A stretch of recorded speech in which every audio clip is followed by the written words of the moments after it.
Ladies and gentlemen, make sure you are following us on Apple Podcasts and Spotify. Give us a 5-star rating. It massively helps us out. Enjoy. Speaking of teams that are way better than Tottenham, Arsenal, they are winning the Premier League. Once again, everyone goes, oh, you haven't played anyone good. It's the third team that we've played that are actually good. Yeah, right? third top 6 team. Exactly. Oh, are Chelsea good? Oh, don't even start. This is what everyone keeps doing. Are they good? Well, Arsenal going to beat City and go, obviously they're going to beat City. They're not the City of like when No, we're the only other good team. So yeah. This is Well, bullshit. and them actually. Yes. Are you true? They're the two tests, right? Newcastle. Have you not played Man City. Newcastle at all? Stop yet? saying they're the two tests. This is what everyone keeps doing. No, but Arsenal have beaten Chelsea, Liverpool, and Spurs, and everyone's going, "Oh, obviously, like they're really bad." Like, grow up. No, I'm in your corner. I believe that Chelsea Like, are at what point? an acid test for us of where we are. But I think that Newcastle and Man City are better than the three that we've played. Yeah, but at what point do you have to realise, like, oh, mate, like if any other team beats Chelsea, you're, wow, what result? Mate, it's coming home and Arsenal are winning the league. That's Yeah, how... fucking too right it is. It's pissed me off that people aren't saying. Look, I tweeted out yesterday going, is anyone out there really thinking that Arsenal still can't win the league? Everyone goes, don't be an idiot, Theo. Like, what? Leicester won the league. You just have a different standard now, though, because you're not this like fighting for Europa League. We're judging you by Man City standards. You know, Arsenal what are doing better than Man City. Yeah, Man but City it's almost lost to Fulham. Yeah, you did almost lose. We almost lost to Fulham. Yeah. That's like it was a draw for ages, so it's not an almost loss. Yeah, We got red card. We still had 75% possession. Yeah, you did, to be fair. But anyways, Arsenal won 1-0 against Chelsea. Aubameyang had 8 touches before getting subbed. Is that was better than Lukaku, right? What was his record? Like 7? Was that 7? Do you remember when he played Palace? Yeah. Sky released a highlight. I think it was going to be downhill when BT. It's the Chelsea number 9 when thing, BT made Aubameyang doing all the saying stuff. You know, like, come on, you Arsenal, we're gonna kill you. What? He didn't say the kill you bit, actually. I think it was downhill for them. Was Aubameyang destined to fail at Chelsea? Because if he wasn't right or good enough, anymore at Arsenal, why would coming back be better? I don't understand. He's right. He's actually got a point. Yeah, good point. I want to touch on the refereeing decisions during the game because, as an Arsenal fan, I do feel like over the last few years we've sort of got the other side of the rough, the green. You know, it's not been great, and I feel like yesterday was an inconsistency again. Hear me out, because in the City Liverpool game, it was great refereeing. You know, it was a bit contentious, but it was great because he just let everything go. It was a great game. I thought that's horrible refereeing, but continue. Well, each to their own. But in this game, the referee was everything was put up for a foul. It made a stop, start, slow game.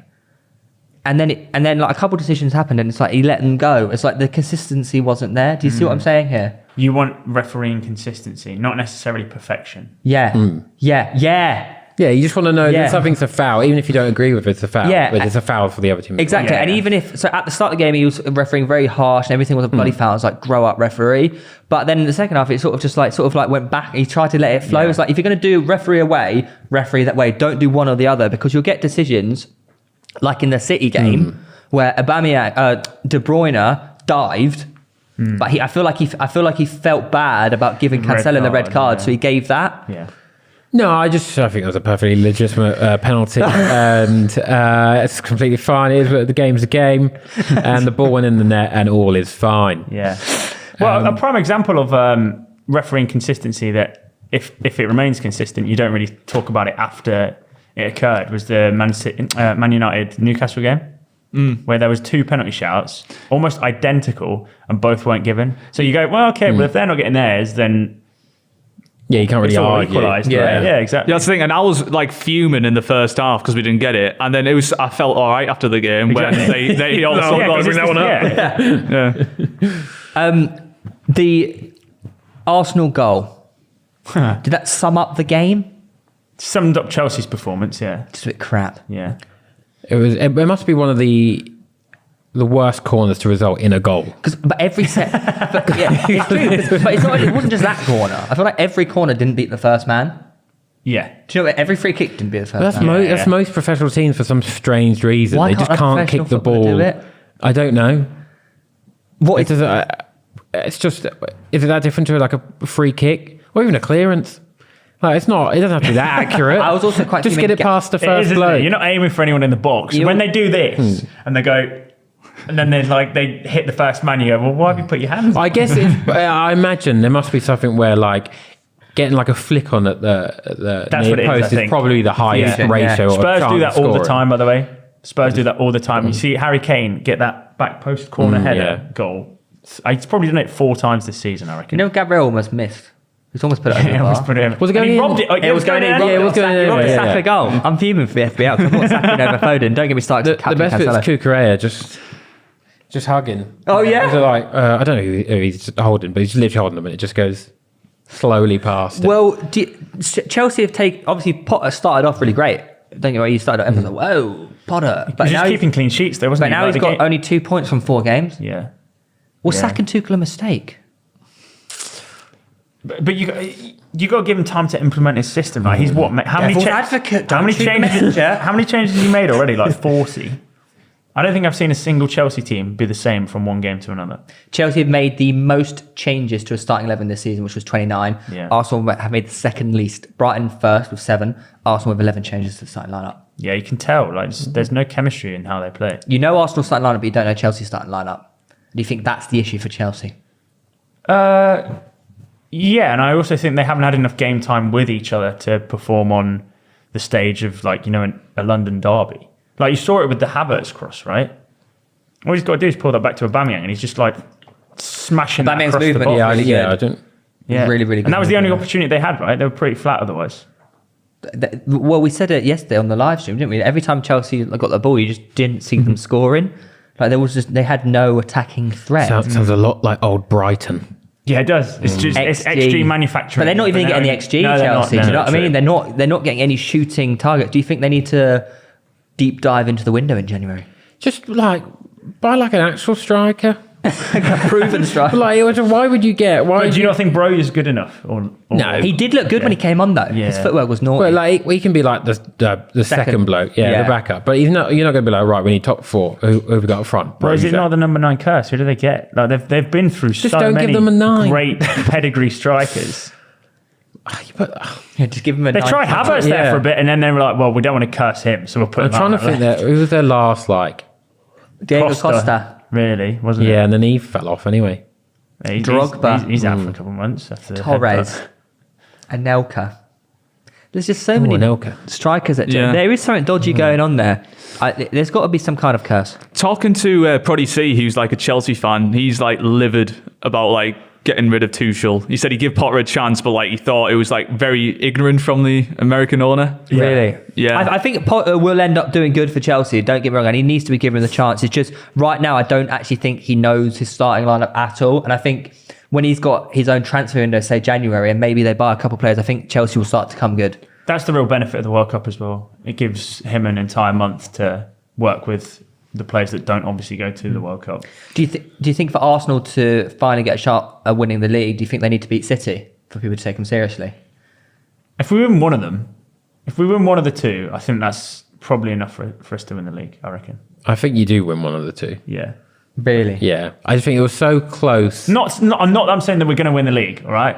And when we do... Back yourself, man. When we do, it's going to be amazing. But I'm saying... When we do. Not if we do. So you are saying we're going to win. Okay, so come on. I think sufficient points off City is 3. Why do you think Arsenal will get a result at City? Just because the atmosphere at the Emirates now has become like half of it is just like believing, like anything. Mm-hmm. Like if you don't actually like believe you're going to do it, if you like we can do it, then that's a hell of a lot of it. And then it just feels like everyone in the ground's on the same page, or the players on the same page. It just feels like you probably will beat us. I feel like there's a connection between the fans and the club and the players that hasn't been there for so many years. Oh, completely agree. And I actually think that not only is it down to Arteta, but I think it's down to the likes of Xhaka, whose rebuild is relationship with the fans. Martin Odegaard as captain has some weird thing, and just individual performances like Saliba coming back when we put him on loan for a couple of years, and the fact that he's just come in and become the best centre back in the league. Aaron Ramsdale, he's our shithouse. Aaron Ramsdale is just instantly. Do you know what I mean? It took him 5 games at Arsenal to gain the number 1 spot. 5 games. Yeah. It took Leno to move on. Yeah. Like and Gabriel Jesus, he's not getting the goals that some people are wanting to get the goals, but his performances are just absolutely unbelievable. They are. That's they how are. No, I know. Against Chelsea, his hold-up play was so good. That's how you can tell whether or not people watch ball or watch football, because they go, well, Gabriel Jesus, he's not contributing with anything, but if you watch him play a game, the amount he does is unbelievable. No, I'm just saying that's Mate, he's back defending, he's back tackling. Yeah, but that's the exact same thing that he did at City. That's all we would say, and then eventually it becomes like, okay, maybe you should score now. Like, maybe you should score. Yeah, but if he's facilitating other people to score, then you can't really. There's not. That's what happened at City last season. There was never really like an out-and-out goal scorer. Every single player in the team had like 5, 6, 7 goals. Mahrez is the top goal scorer. Probably. But now you have a focal point to score. Everyone goes, well, actually, that makes a lot of sense. Like, strikers should score. But I think there comes a point, it's like when we had Edin Dzeko. He would score a decent amount, but he would also miss a lot. And then you'd just be like, surely there's someone who can put those away, as well as all the other ones. Which is obviously incredibly hard to find. So I think Gabriel Jesus is perfect for Arsenal. What are you trying to say? Oh, I'm just saying there's levels to this game. Wow. But we got Julian Alvarez, who I would regard as he's quality. He's really, really probably a better finisher than Gabriel Jesus.